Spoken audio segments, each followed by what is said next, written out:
So today we want to test out the SkyTrak and the Garmin R10 launch monitors and see how they stack up against each other. The SkyTrak has been around for a while and is well established. The Garmin R10 is a newer player in the field, and so we just want to see what the numbers look like when we compare them against each other. And we're going to be testing that against our standard, the Unicore IXL. So similar to our other tests, we're going to be doing 20 shots each with a pitching wedge, a 6-iron, and a driver. We're going to be looking at the distances that we get in both the Garmin R10 and the SkyTrak apps that just kind of come standard with those launch monitors. And we're going to be looking at the spin rates, the total carry distance, and ball speeds for each shot. So starting off today, we're going to be hitting 20 shots with the pitching wedge.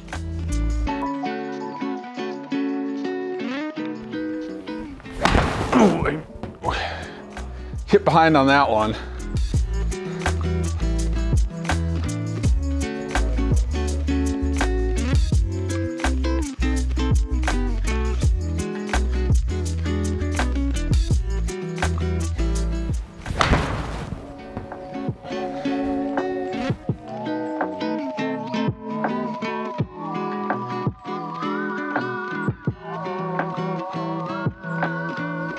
Look at it, just square on that face. Oh, I told you about how my last time golfing, I hit a pitching wedge in from like 120 and I stuck it like 3 feet from the pin. Oh, that felt so good. So good. Easy tap in birdie. Oh. I cut that one like in half.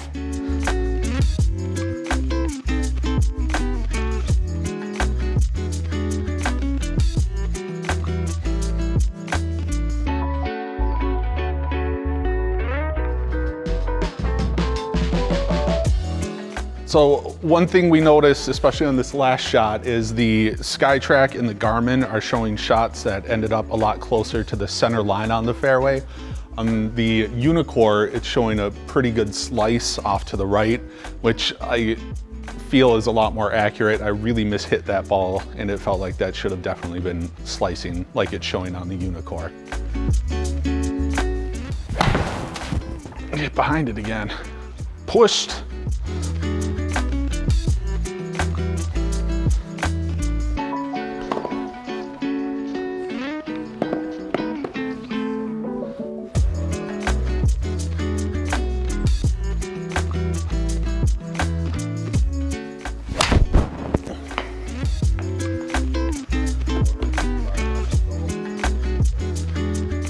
Oh man, that was almost right on the center line.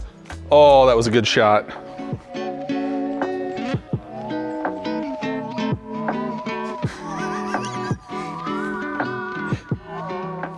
So we just got done hitting the pitching wedge, and first thing to note is that we had several misses with the SkyTrak where it just didn't pick up any data at all. That being said, we did continue on and we made sure that we got 20 shots with each launch monitor. Looking at the two different launch monitors, they both averaged about the same, where the Garmin R10 was reading consistently a little bit low, but then we had the SkyTrak that was reading both high and low numbers compared to the IXL. But that worked out to relatively same average distances. The spin rates were a little bit better on the SkyTrak, and the ball speeds were pretty similar straight across the board.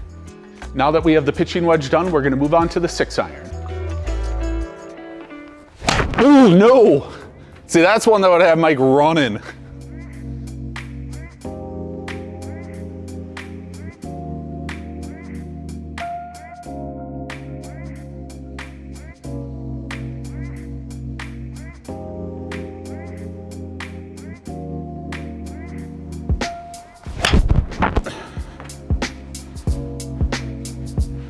Not as far, but like that's the distance I'm used to hitting this thing.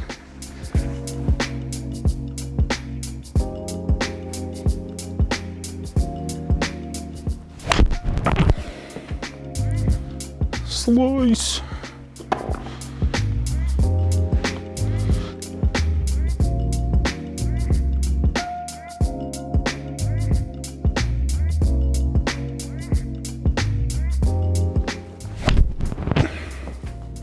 Ja.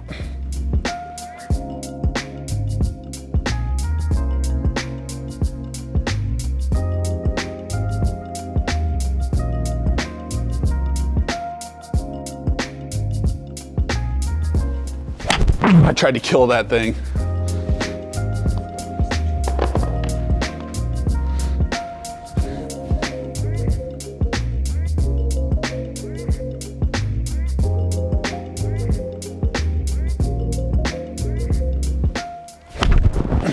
Pulled.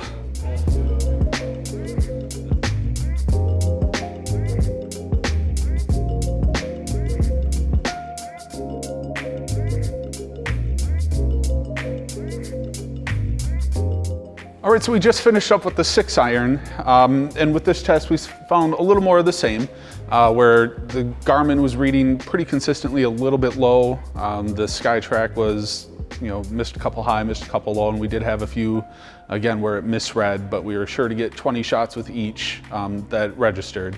And what we found with this one is the Garmin R10 we found was more accurate with the distance and the ball speed. And the spin rate, though, was skewed a little more towards the SkyTrak as far as the accuracy goes. All right, now we'll be moving on and finishing up with the driver.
Man, those driver slices, they make me, if you ever, the term Gemütlichkeit? That makes me feel warm and fuzzy on the inside.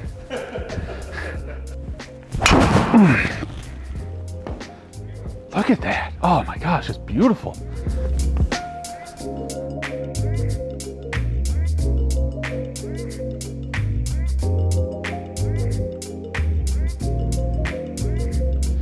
So we just finished up with the driver. With this, we were actually pleasantly surprised. There was only one misread with the SkyTrak, so that was excellent. We think probably just having it up on the tee maybe helped it to read a little bit better. So looking at the distances for both the SkyTrak and the Garmin, we found that they were pretty accurate when we were comparing them to the readings from the Unicore. Looking at the ball speed, we found that the Garmin R10 was a little bit more accurate. And then looking at spin rates, we found actually the SkyTrak was actually quite a bit closer than the Garmin was to what we were seeing on the Unicore. So just some final thoughts. I think the big thing is we didn't see any misreads from the Garmin R10 like we were seeing with some of our shots on the SkyTrak. Looking at the spin rate, we found that the SkyTrak was showing us closer numbers to the Unicore than we were getting when we were comparing the Garmin to the Unicore. As far as distance and ball speed go, really they were both pretty close. I think maybe the Garmin was a hair better on ball speed, but I wouldn't complain with either of them. So along with testing the Garmin with the SkyTrak and comparing those numbers to each other, we wanted to test the Garmin with just a regular golf ball and also an RCT golf ball. Garmin just released an update not too long ago that allows it to work with an RCT style golf ball, so we want to see how the numbers compare.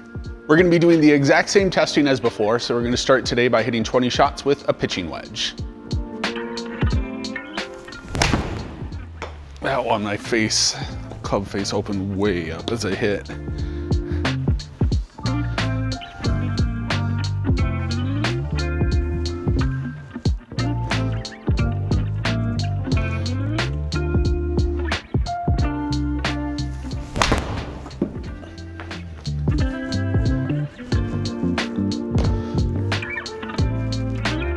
That was a good one.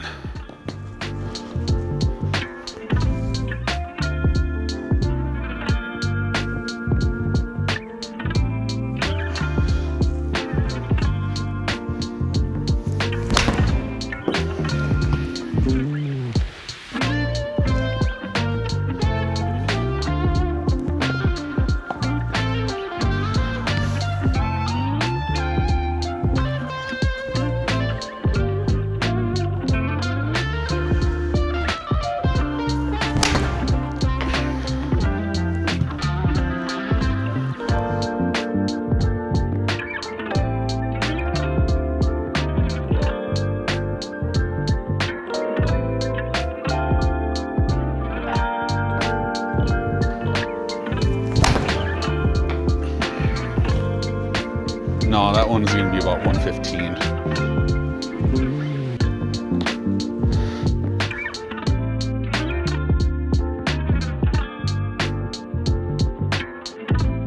We just got done hitting our 20 shots with the pitching wedge, and initial thoughts, it seems like there is a pretty big jump in accuracy for the Garmin when using the RCT golf ball compared to the just standard golf ball that we were hitting before. It seems like especially the spin rates, the accuracy there has gone way up. So looking at the numbers, comparing the just normal golf ball to the RCT, with the Garmin, the distances that it was reading for the carry, the accuracy improved by about 2.5%, and the spin rate actually improved by about 16%. So we are expecting a definite increase in accuracy with the RCT golf ball, but honestly, the accuracy we saw, we were pretty impressed. We weren't expecting that much. So we're really excited to see how it's gonna work with the 6-iron, and then especially the driver, where the accuracy for spin rates was off by more than 100%. All right, now let's move on to our 6-iron. That was a good one.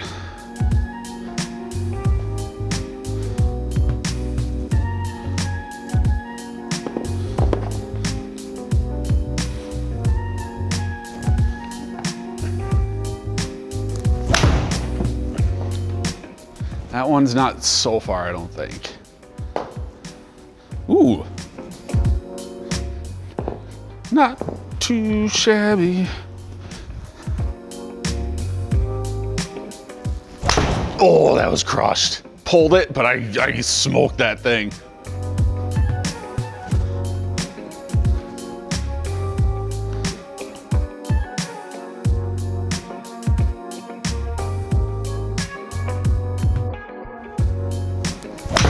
That was a good one too.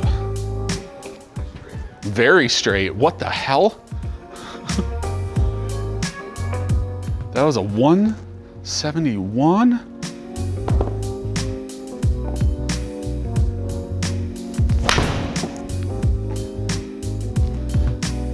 I can feel the club spin in my hand on that one. Watch it. Oh yeah, look at that thing open wide up, right off the toe.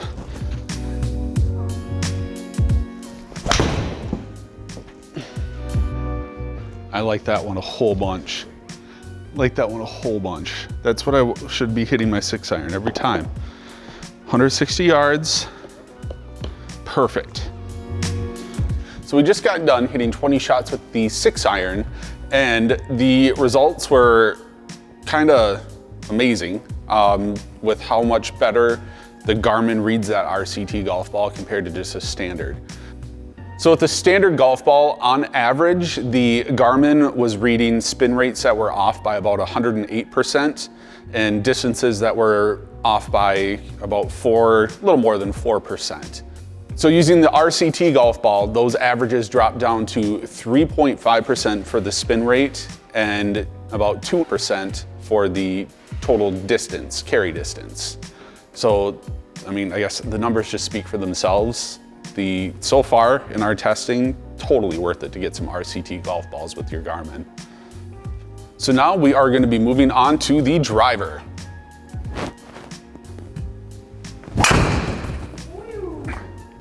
A straight drive, you guys.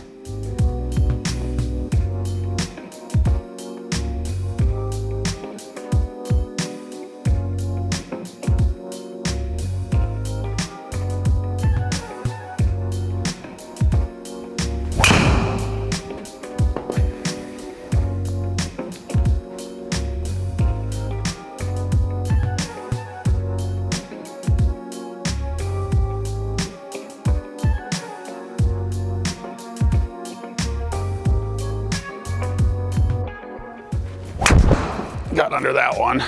Straight as an arrow.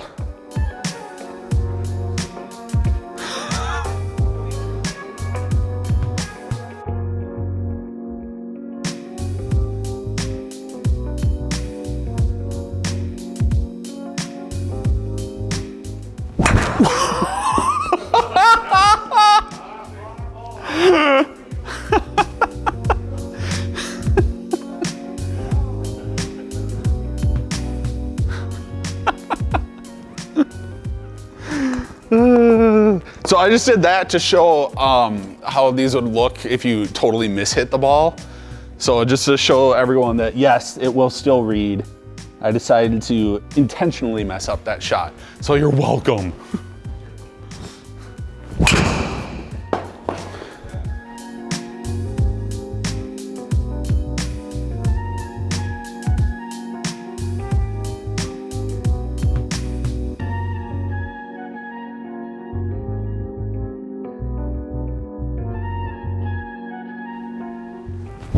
Oh.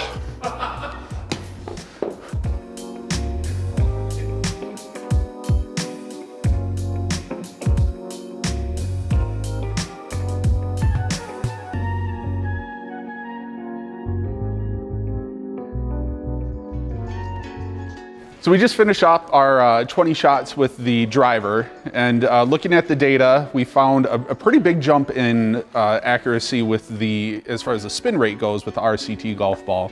A 36% increase in spin accuracy on average. The one kind of strange thing we found was the carry distance was on average a little more, probably about like 1.5% actually worse than we were getting with the just standard golf ball. So there were a couple of shots that were outliers that, you know, were off a little bit further, because if you've watched videos before, you know my swing isn't always pretty, and I think some of the launch monitors had a hard time reading those shots. We found that kind of as expected, the SkyTrak didn't really have much of a difference when using the RCT or the standard golf ball. There's no reason it should. It's a camera-based system, so it doesn't care if there's an RCT ball there or not. We think maybe the spin rates were off a little more when we were hitting today, but again, that's probably just due to our low sample size, and if we would have kept hitting, we would see the numbers we would expect. So kind of just wrapping up, final thoughts. We are really happy that Garmin released this new update to their system. Being able to use the RCT golf balls, you see a huge boost in accuracy, especially with the spin rates we found. So it's definitely a great improvement. It really helps to up the level of accuracy you'll get with your indoor setup. Comparing the two launch monitors, the Garmin to the SkyTrak, they both read fairly similar, especially once we got the RCT golf balls. The Garmin was pretty close to being in line with the SkyTrak. So I guess what it would come down to if you're looking to decide between the two launch monitors is going to be budget versus, you know, the amount of space that you have. The SkyTrak obviously is going to be a bit more money. It sits right next to you as you're hitting, so you don't need as much space in your room to be able to fit that SkyTrak. Garmin's going to be a bit cheaper, but it does take up more room because it has to sit 6 to 8 feet behind you as you're swinging. Plus then, as we saw, a little bit of an additional cost for those RCT golf balls if you want the best performance out of your Garmin. So we hope this video helps you to decide if you have the space and you're looking to decide between a SkyTrak and a Garmin. If there's any other comparisons you would like to see in the future, make sure you make a comment below to let us know. And as always, make sure you like and subscribe for more content on building your own golf simulator setup.